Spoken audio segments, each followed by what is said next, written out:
Que Deus abençoe a sua vida, que Deus te dê muita saúde, muita paz.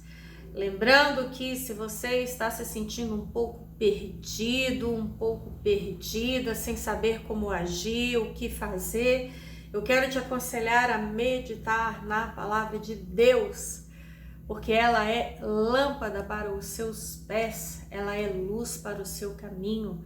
Quando você conhece a palavra de Deus e o Deus da palavra, você não anda perdendo tempo, enganado e muito menos confundida. Pelo contrário, você vai saber exatamente onde você estará pisando, as decisões que devem ser tomadas, quem está do seu lado e até mesmo quem repousa no seu seio, nos seus braços. Uma pessoa que convive com você, que frequenta a sua casa, que você tem acesso, tem ligação, sempre você tem convívio com essa pessoa. A palavra de Deus, ela é como uma peneira. A palavra de Deus é como uma lupa. A presença de Deus abre os nossos olhos, ouvidos, a nossa mente e não nos deixa enganados e nem confundidos. Deus é maravilhoso. É impossível andar com Deus e andar como às cegas, sem ver o que está à sua frente, sem saber onde você está entrando e com quem você está lidando. E o Senhor é aquele que nos desperta de todo sono espiritual. Ele é aquele que nos dá suporte espiritual, emocional, mental, psicológico em todas as áreas de nossas vidas. Deus não quer abençoar somente a sua área emocional e o resto, tá bom do jeito que tá. Ou então, Deus, se o Senhor resolver minha vida financeira, o resto tá bom, dá para levar. Deus é Deus de obras completas. Deus é Deus que aonde Ele coloca a mão, Ele faz bem feito, com perfeição, com plenitude, para que o nome dEle seja glorificado. Ele é Deus de perfeição, Ele é Deus de excelência, Ele é Deus de toda sabedoria, conhecimento, toda ciência, todo poder. Nas mãos dEle estão absolutamente no pleno controle, tanto o querer quanto o efetuar. É por isso que nada foge do controle dele, nada escapa das suas mãos, porque agindo Deus, exatamente quem impedirá? Quando ele determina algo, ninguém pode barrar o seu agir. Ninguém pode impedir, frustrar os planos e os propósitos de Deus.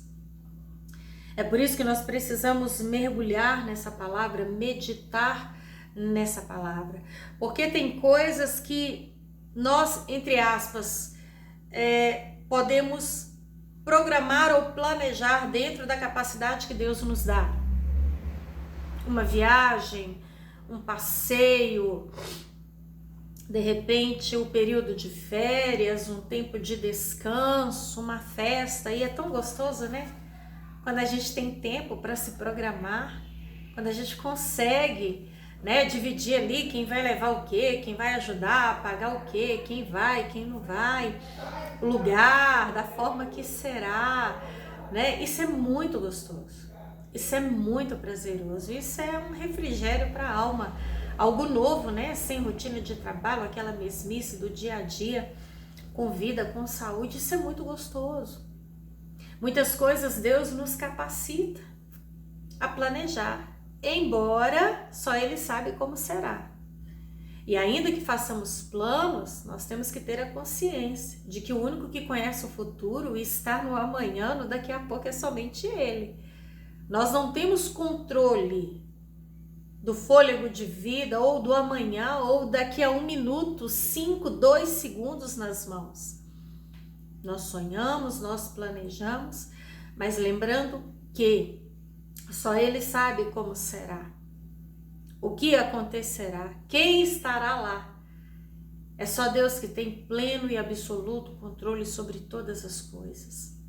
Nós podemos ver claramente, até mesmo aqueles que dizem que não creem em Deus, que nós estamos vivendo os últimos dias nessa terra. Aí talvez você esteja aí falando que eu estou sendo até presunçosa de falar a respeito dos últimos dias, como se eu já soubesse quando tudo fosse terminar nessa terra. Mas nós vemos aqui pela palavra de Deus, pelos sinais, pelo aumento da iniquidade, da corrupção, da maldade, aonde por esse aumento a própria palavra fala que o amor de muitos se esfriaria. Nós vemos os pais contra os filhos contra os pais, irmão contra irmãos, a nora contra a sogra contra a nora.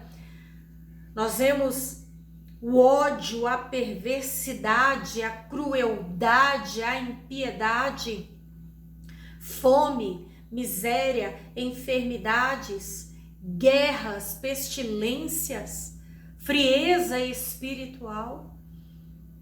O mundo cada vez mais como se fosse uma lâmpada, sabe quando a lâmpada ela vai queimando, parece que aos poucos, principalmente essas lâmpadas de hoje em dia que vem algumas partes, tem algumas que tem 2, 3 partes assim, você já viu essas lâmpadas assim? Eu acho que já viu, né? Talvez eu não esteja sabendo explicar bem, mas enfim, essas lâmpadas bem diferentes das que eram de antigamente. E nós podemos observar que algumas elas começam a escurecer aos poucos. Mas a gente está vendo que ela está escurecendo. Ela pode até durar um bom tempo, mas ela continua escurecendo, até que a qualquer momento ela vai se escurecer e apagar por completo. Nós podemos ver que quanto mais o tempo passa, infelizmente, pior as coisas estão ficando. E em relação à expressão dos últimos dias, na segunda carta de Paulo a Timóteo, nós vemos aqui de uma forma muito clara de se entender os tempos e as épocas que nós estamos vivendo. Segunda carta de Paulo a Timóteo, capítulo 3. Saiba disto: nos últimos dias sobrevirão tempos terríveis ou tempos trabalhosos. Aqui, há mais de 2000 anos atrás, Paulo já dizia que nos últimos dias. Então presta atenção aqui sobre o que Paulo já falava a respeito desses últimos dias. Os homens serão egoístas, avarentos, presunçosos, arrogantes, blasfemos, desobedientes aos pais, ingratos, ímpios, sem amor pela família, irreconciliáveis, caluniadores, sem domínio próprio, cruéis, inimigos do bem, traidores, precipitados, soberbos, mais amantes dos prazeres do que amigos de Deus, tendo a aparência de piedade, mas negando o seu poder. Afaste-se destes também. E isso foi o que Paulo escreveu. Que nos últimos dias viriam tempos terríveis, trabalhosos, e citou aqui alguns exemplos de comportamentos malignos, terríveis, malditos, eu posso dizer até cabuloso, acerca da humanidade. Você tem visto isso por aí? Situações macabras, crimes absurdos,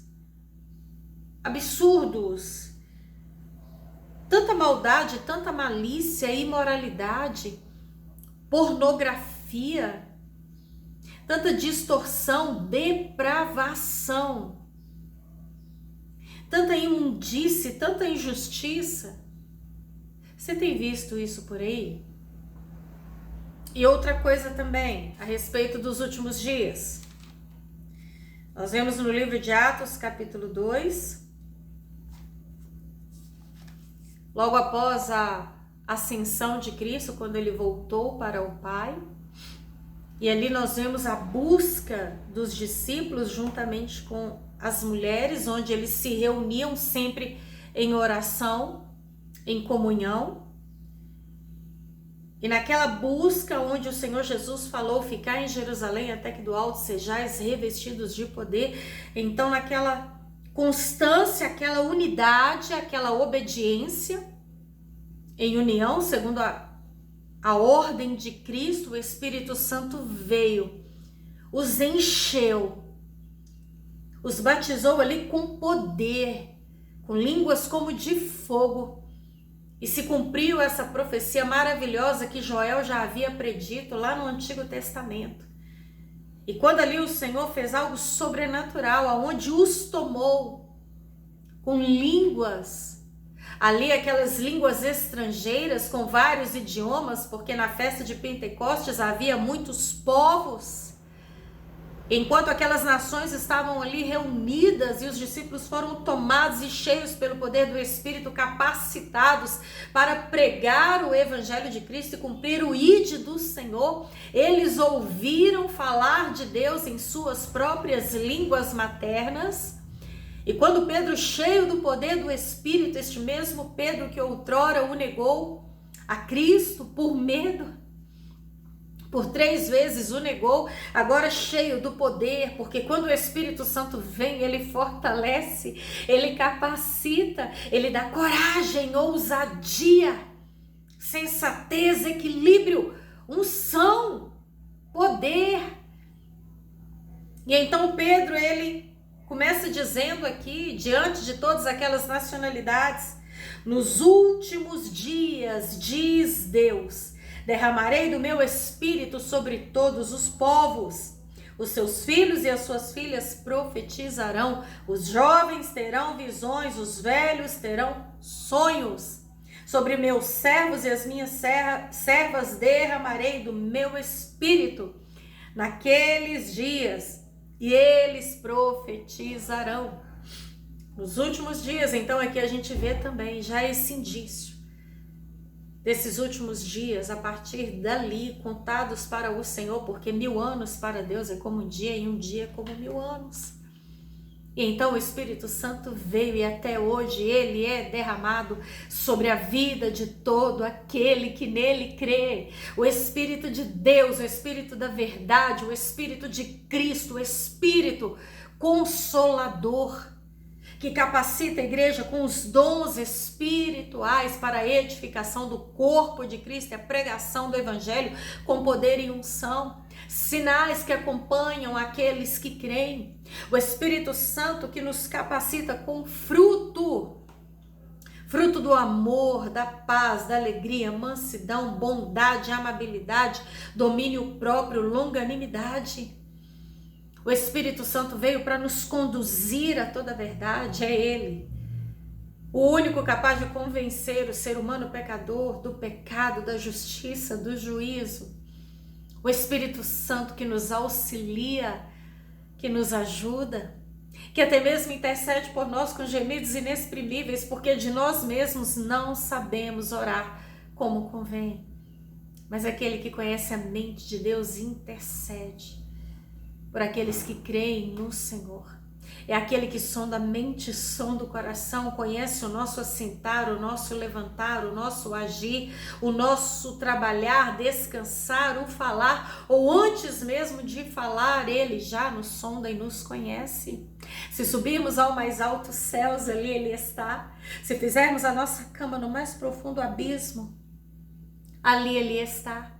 Se dissermos que vamos nos esconder do Senhor no lugar mais escuro deste mundo, ali diante dos olhos dele, independente de qualquer escuridão, para nós é como a chama do sol do meio-dia. Nada se oculta aos olhos do Senhor, é por isso que é impossível fugir da presença do Espírito de Deus. Esse Espírito que habita na vida daquele que crê. Aleluia, Espírito de vida, vem, enche, vem, renova, vem, aviva, vem, trabalha, vem, transforma, vem, e faz o nosso coração queimar, queimar pela palavra, queimar pelas promessas, queimar pela volta de Cristo. Porque os sinais são claros. Os sinais são claros. Como a palavra de Deus está se cumprindo. E o Senhor nos chama a ficar o quê? Prontos, sóbrios, alertas, vigilantes, porque ninguém sabe o dia e a hora. Aquilo no livro de Lucas, capítulo 17, versículo 26. Assim como foi nos dias de Noé, também será nos dias do Filho do Homem. O povo vivia comendo, bebendo, casando-se e se dando em casamento, curtindo a vida, vivendo uma vida normal, aproveitando. Até o dia em que Noé entrou na arca. Então veio o dilúvio e os destruiu a todos. Aconteceu a mesma coisa nos dias de Ló. O povo estava comendo, bebendo, comprando e vendendo, plantando e construindo. Uma vida normal, uma vida corriqueira, cotidiana. Mas no dia em que Ló saiu de Sodoma, choveu fogo e enxofre do céu e destruiu a todos. Acontecerá exatamente. Está escrito na palavra de Deus que está se cumprindo. Aqui Lucas alerta já há tantos anos atrás. Acontecerá exatamente assim, no dia em que o Filho do Homem for revelado. Naquele dia, quem estiver no telhado de sua casa não deve descer para apanhar os seus bens dentro de casa. Semelhantemente, quem estiver no campo não deve voltar atrás por coisa alguma. Lembrem-se da mulher de Ló. Quem tentar conservar a sua vida, a perderá. E quem perder a sua vida, a preservará. Eu lhes digo, naquela noite, 2 pessoas estarão numa cama. Uma será tirada e a outra deixada. 2 mulheres estarão moendo trigo juntas. Uma será tirada e a outra deixada. 2 estarão no campo. Uma será tirada e a outra será deixada. Aquele que crê e espera ardentemente com uma fé viva e inabalável, perseverando em todo o tempo, mantendo suas vestes limpas, puras e santas diante do Senhor, aos olhos do Senhor, buscando essa presença, buscando esse moldar, esse mover do Espírito Santo, aquele que vigia o falar, o agir, o andar, aquele que entendeu que é templo do Espírito Santo e tem se separado para o Senhor. Esse sim será levado.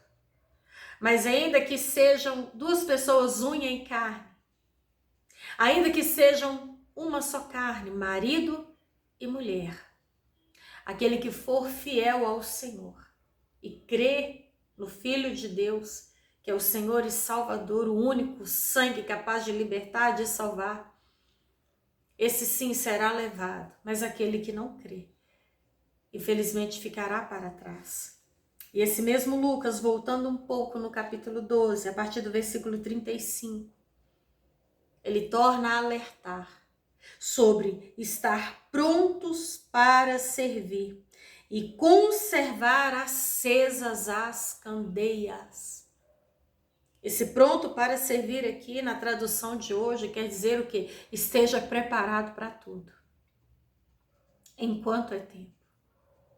E mantenha a sua candeia ou a sua lamparina acesa, como aqueles que esperam o seu Senhor voltar de um banquete de casamento, para que quando ele chegar e bater, possam abrir-lhe a porta imediatamente. Felizes os servos cujo Senhor os encontrar vigiando quando voltar, atento, sabendo que a qualquer hora o seu Senhor abrirá a porta. A qualquer momento ele ouvirá os passos do seu Senhor chegando e ele precisa estar pronto, muito bem sóbrio, acordado, para receber o seu Senhor. Eu lhes afirmo que ele se vestirá para servir, fará que se reclinem à mesa e virá servi-los. Mesmo que ele chegue de noite ou de madrugada, felizes os servos que o Senhor encontrar preparados. Entendam, porém, isto: se o dono da casa soubesse a que hora viria o ladrão, não permitiria que a sua casa fosse arrombada. Estejam também vocês preparados, porque o Filho do Homem virá numa hora em que não o esperam. Não é à toa que o Senhor nos chama para orar sem cessar, para ficar atentos, ligados, alertas, sóbrios, vigilantes em todo o tempo, enquanto é tempo, porque ninguém sabe o dia e nem a hora que Cristo voltará para arrebatar a sua igreja. E eu te digo mais, ninguém sabe o dia e a hora que o seu fôlego de vida será tirado. Pode ser daqui a 1 segundo, 1 minuto, um dia, uma semana, um mês, alguns anos. Não sabemos. O sábio Salomão já dizia, lá no capítulo 9, versículo 8, esteja sempre vestido com roupas de festa, ou melhor, a palavra que fala, roupas brancas, limpas, puras. Esteja sempre vestido, esteja sempre, constantemente vestido e unja sempre a sua cabeça com óleo. Então que você esteja sempre ligado. Eu gosto sempre de frisar isso, que Deus ele sabe que nós somos seres humanos normais, carne e osso, naturais. Precisamos trabalhar, temos conta de água, conta de luz, internet. Quantas vezes precisamos de comprar um medicamento, precisamos nos vestir, pagar um aluguel, uma compra de supermercado. Deus conhece as nossas necessidades. Isso é bíblico. Digno é o trabalho, o suor do trabalho do trabalhador. É digno. Comer, beber, se alegrar, aproveitar. Deus sabe de tudo isso. Mas não estamos aqui para sempre. Nós temos dia e hora neste mundo para chegar e para partir. E o único que sabe esse dia e a hora é aquele que é o dono da vida. Porque ele nos deu o fôlego de vida através do nosso pai e da nossa mãe. E ele é aquele que tem na palma das mãos o nosso fôlego de vida, o nosso espírito. A carne voltará para o pó de onde ela veio. O espírito, o sopro de vida, voltará para Deus que o deu. E a alma, ela dormirá como num sono profundo, até que o Senhor venha trazer cada um diante de si, para retribuir a cada um segundo as suas obras. E então ali, sondando o coração, vendo a sua fé, a sinceridade do seu coração, Ele, segundo as nossas obras, é que julgará a cada um com uma justiça limpa, pura. E então Ele dará o veredito de onde passaremos a eternidade. Paulo vai falar sobre isso na segunda carta aos Coríntios, capítulo 5, a partir do versículo 8. Temos, pois, confiança e preferimos estar ausentes do corpo e habitar com o Senhor. Onde ele falava com os irmãos de Corinto, o desejo dele de estar fora da carne física, literalmente, acabar com a sua vida aqui, fisicamente, estar com o Senhor. Mas ele ainda também, ele queria estar em carne física, em vida, para continuar junto com os irmãos. E no versículo 9 ele fala, por isso temos o propósito de lhe agradar, quer estejamos no corpo, ainda em vida, ou quer o deixemos. Versículo 10, pois todos nós devemos comparecer perante o tribunal de Cristo, para que cada um receba de acordo com as obras praticadas por meio do corpo, quer sejam boas, quer sejam más. Mediante a nossa fé, as nossas obras, até mesmo as nossas palavras. O próprio Cristo fala nos evangelhos que pelas nossas palavras seremos justificados, seremos absolvidos ou condenados. O que nós precisamos é estar alertas, sóbrios, atentos. Porque estamos aqui agora, até aqui. Mas ninguém sabe como será no porvir. Que não percamos a nossa fé e que possamos estar atentos, sóbrios, vigilantes. Porque como eu disse no início dessa mensagem, é tão bom quando a gente consegue se programar, preparar um passeio, uma festa, uma comemoração, um tempo de descanso, um lugar gostoso para ir, para se divertir, com saúde, com alegria, com a família. É por isso que precisamos estar sempre alertas o tempo todo a respeito da volta de Cristo, porque não tem como a gente planejar. Ninguém sabe o dia e a hora.